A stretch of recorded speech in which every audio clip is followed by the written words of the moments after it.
கத்தாரின் முக்கிய எரிவாயு உற்பத்தி மற்றும் ஏற்றுமதி மையமான ராஸ் லஃபான் தொழிற்பேட்டையில் உள்ள பார்சான் எரிவாயு விநியோக நிலையத்தில் பயங்கர வெடி விபத்து ஏற்பட்டுள்ளது. ஈரான் ஏவுகணை தாக்குதலால் பாதிக்கப்பட்டிருந்த உற்பத்தி நடவடிக்கைகளை மீண்டும் தொடங்கும் பணிகள் நடைபெற்றுக் கொண்டிருந்த போது இந்த விபத்து ஏற்பட்டதாக கூறப்படுகிறது.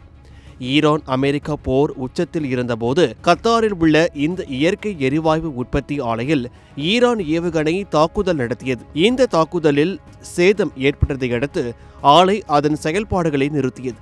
தற்போது மத்திய கிழக்கில் போர் பதற்றம் தணிந்து இருக்கும் நிலையில் உற்பத்தி நடவடிக்கைகளை மீண்டும் தொடங்கும் பணிகள் நடைபெற்று வந்தபோது இந்த விபத்து நிகழ்ந்துள்ளது. கத்தார் எரிசக்தி அமைச்சகம் வெளியிட்டுள்ள தகவலின்படி இந்த விபத்தில் 12 பேர் உயிரிழந்து உள்ளதாகவும் 66 பேர் காயமடைந்து உள்ளனர் என்றும் தெரிவித்துள்ளனர்.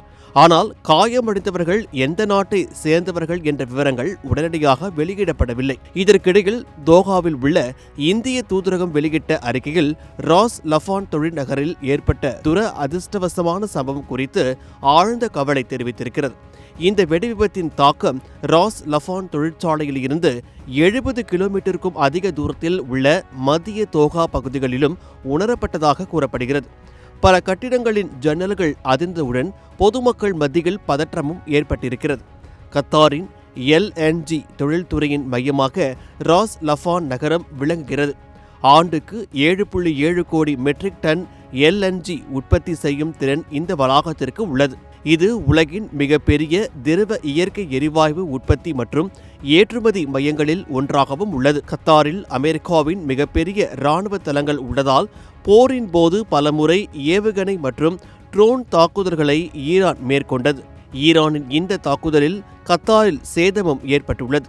வளைகுடா நாடுகளில் ஒன்றான கத்தாரின் ராஸ் லஃபான் திரவ இயற்கை எரிவாயு வளாகத்தில் ஏற்பட்ட வெடி விபத்தில் இந்தியர்கள் உட்பட மொத்தம் 13 பேர் உயிரிழந்துள்ளனர்.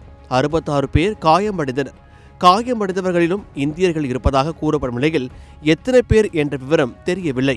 பாதிக்கப்பட்ட இந்தியர்கள் மற்றும் அவரது குடும்பத்தினர் அவசர உதவிக்கு தொடர்பு கொள்ள 9745564750 மற்றும் 974555384683 ஆகிய தொலைபேசி எண்களையும் cons.doha@mea.gov.in என்ற மின்னஞ்சல் முகவரியையும் இந்திய தூதரகம் அறிவித்துள்ளது.